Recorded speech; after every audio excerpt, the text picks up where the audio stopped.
এই যে গত ২২ যুগ ধরে যে ৩ যুগ ধরে মেয়েরা শিক্ষিত হচ্ছে সারা বাংলাদেশে, এই নারীদেরকে আমরা অর্থনৈতিকভাবে স্বাবলম্বী করে গড়ে তুলতে চাই।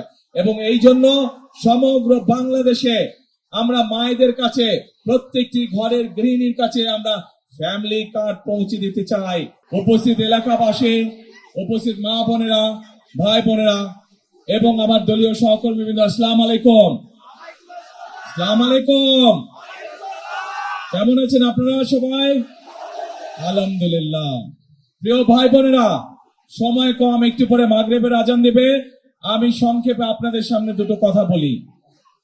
আগামী কয়েকদিন পরে অর্থাৎ 12 তারিখে বাংলাদেশের মানুষের বহুল প্রত্যাশিত একটি নির্বাচন হতে যাচ্ছে। বিগত 1 যুগেরও বেশি সময় ধরে বাংলাদেশের মানুষ তাদের ভোট প্রদানের অধিকার থেকে বঞ্চিত ছিল। এই অধিকার কেড়ে নেওয়া হয়েছিল, কিন্তু এই অধিকারকে বাংলাদেশের মানুষের কাছে ফিরিয়ে আনার জন্য বহু মানুষ, রাজনৈতিক দলের কর্মী, বিভিন্ন শ্রেণী পেশার বহু মানুষ তাদের জীবনকে উৎসর্গ করেছে। বহু মানুষ পঙ্গুত্ব বরণ করেছে, বহু মানুষ জুলাই আন্দোলনে, গণ অভ্যুত্থানে বহু মানুষ অন্ধ হয়ে গিয়েছে। কিন্তু আজ বাংলাদেশের মানুষ তাদের এই অধিকার ফিরে পেয়েছে। এখন প্রিয় ভাই বোনেরা, 12 তারিখে তো ভোট হবে। 12 তারিখে বাংলাদেশের মানুষ ভোট দিয়ে তাদের পছন্দের প্রতিনিধিকে তারা বাছাই করবে। কিন্তু এই যে অধিকার, এই যে হাজারো মানুষ নিজেরা জীবন উৎসর্গ করে এই অধিকারকে প্রতিষ্ঠিত করেছে, আমরা শুধু যদি ভোটের মধ্যে থাকি তাহলেই চলবে না।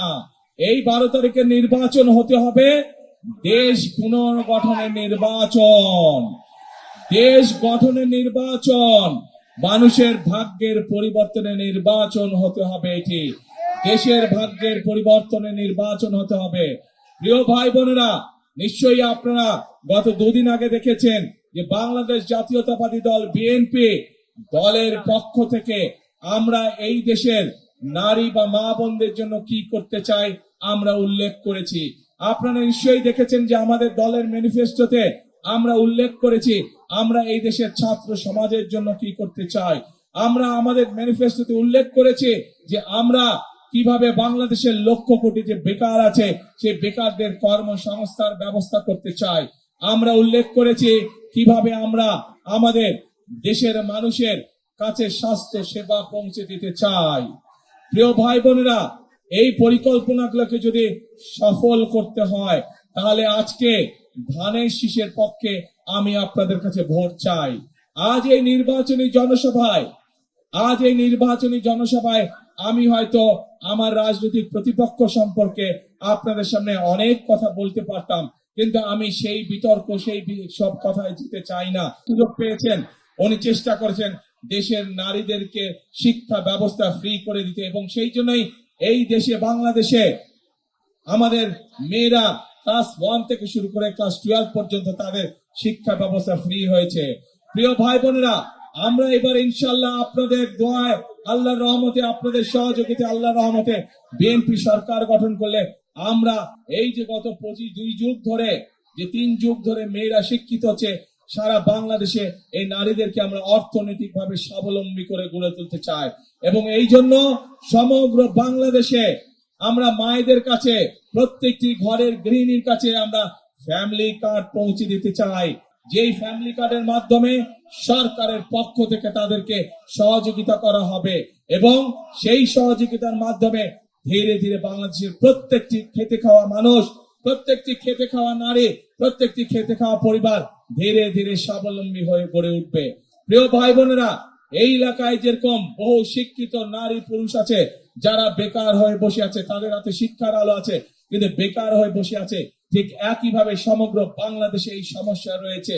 আমরা বাংলাদেশের প্রত্যেকটি জায়গায়, ঢাকা মহানগরীতে প্রত্যেকটি এলাকায়, প্রত্যেকটি আসনে আমরা অন্তত মিনিমাম একটি করে ভোকেশনাল ইনস্টিটিউট তৈরি করতে চাই, যার মাধ্যমে আমরা আমাদের শিক্ষিত ছেলেদেরকে, শিক্ষিত মেয়েদেরকে আমরা ভাষা শিক্ষা সহ বিভিন্ন বিষয়ে ট্রেনিং দিতে চাই, যার মাধ্যমে তারা হয় নিজের ব্যবসা বাণিজ্য শুরু করতে পারবে অথবা বিদেশে কর্মসংস্থান ব্যবস্থা করে বিদেশে যেতে পারবে। প্রিয় ভাই বোনেরা, যারা বিদেশে যায়, আমাদের ছেলেরা যারা বিদেশে যায়, আমরা দেখেছি অনেক দুস্থ পরিবার তারা জমি জমা করে বিক্রি করে বিদেশে যায়। আমরা সিদ্ধান্ত গ্রহণ করেছি যারা চাকরি নিয়ে বিদেশে যাবে তাদেরকে যাতে জমি বিক্রি করতে না হয়, সেই জন্য আমরা ব্যাংক থেকে তাদেরকে স্বল্প সুদে তাদেরকে ঋণ দেওয়ার ব্যবস্থা করব, যাতে আমাদের তরুণ সমাজের সদস্যরা যখন বিদেশে যাবে তাদেরকে পৈতৃক সম্পত্তি বিক্রি করতে না হয়। প্রিয় ভাই বোনেরা, আমরা সিদ্ধান্ত গ্রহণ করেছি বাংলাদেশের কৃষক যদি ভালো থাকে তাহলে বাংলাদেশের মানুষও ভালো থাকবে, এবং সেই জন্যই মা বোনদের কাছে যেমন আমরা ফ্যামিলি কার্ড পৌঁছে দিতে চাই, সমগ্র বাংলাদেশের কৃষক ভাইদের কাছে আমরা কৃষি কার্ড পৌঁছে দিতে চাই, যার মাধ্যমে কৃষক ভাইরা সরকারের পক্ষ থেকে সরাসরি তাদের কাছে তাদের প্রয়োজনীয় সার, বীজ এবং কীটনাশক ঔষধ পৌঁছাবে।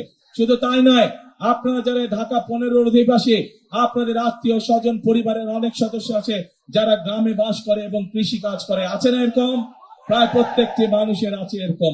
আমরা সিদ্ধান্ত গ্রহণ করেছি 10,000 টাকা পর্যন্ত কৃষি লোন সুদ সহ ইনশাল্লাহ আমরা মওকুফ করব 12 তারিখে যদি আমরা সরকার ইনশাল্লাহ গঠন করি। প্রিয় ভাই বোনেরা, এই এলাকায় মানুষের চিকিৎসা সুবিধার জন্য এই এলাকার সন্তান মিল্টনকে যেমন আমরা ধানের শীষের প্রার্থী ঘোষণা করেছি, মিল্টন একটু আগে তার বক্তব্যে বলেছে যে এই এলাকার মানুষের চিকিৎসা সুবিধার জন্য একটি হাসপাতালের প্রয়োজন। আমরা সারা বাংলাদেশের মানুষের কাছে আমরা গ্রামে গ্রামে চিকিৎসা সুবিধা পৌঁছে দেবার জন্য আমরা হেলথ কেয়ার নিযুক্ত করতে চাই, যারা গ্রামে গ্রামে যাবে, বিশেষ করে মা বোনদেরকে তারা চিকিৎসা সুবিধা দিবে। এই এলাকার মানুষের প্রয়োজনের জন্য আমরা ইনশাল্লাহ মিল্টন যে দাবি করেছে সরকার গঠন করলে আমরা সেই হাসপাতাল পর্যায়ক্রমিক ভাবে এখানে আমরা স্থাপন করব। এই এলাকার মানুষের আরেকটি বড় সমস্যা আছে, 100 ফিটের যে রাস্তাটির কথা এখানে মিল্টন উল্লেখ করেছে, এই প্রক্রিয়াটি দেশনেত্রী খালেদা জিয়ার সরকারের সময় শুরু হয়েছিল, কিন্তু বিগত স্বৈরাচারের সময় এ ব্যাপারে কোনো পদক্ষেপ নেওয়া হয় নাই। যেহেতু দেশনেত্রী খালেদা জিয়া এই কাজটি শুরু করেছেন, আজ এই মানুষগুলোর সামনে আমি বলে যেতে চাই যে ইনশাল্লাহ 12 তারিখে বিএনপি সরকার গঠন করলে যত দ্রুত সম্ভব আমরা সেই 100 ফিট রাস্তার কাজ শুরু করব এলাকার মানুষের চলাচলের জন্য। প্রিয় ভাই বোনেরা, আমি একটু আগেই আপনাদের সামনে বলেছি সংক্ষেপে আমি কিভাবে বিএনপি আগামীতে সরকার গঠন করলে দেশ এবং দেশের মানুষের ভাগ্যের পরিবর্তনের কাজ করবে তার কথা আপনাদের সামনে তুলে ধরেছি। প্রিয় ভাই বোনেরা, আমরা দেশের নারীদের জন্য পরিকল্পনা গ্রহণ করেছি কিভাবে দেশের নারীদেরকে আরো ক্ষমতায়ন করা যায়। আমরা দেশের কৃষকদেরকে কিভাবে অর্থনৈতিক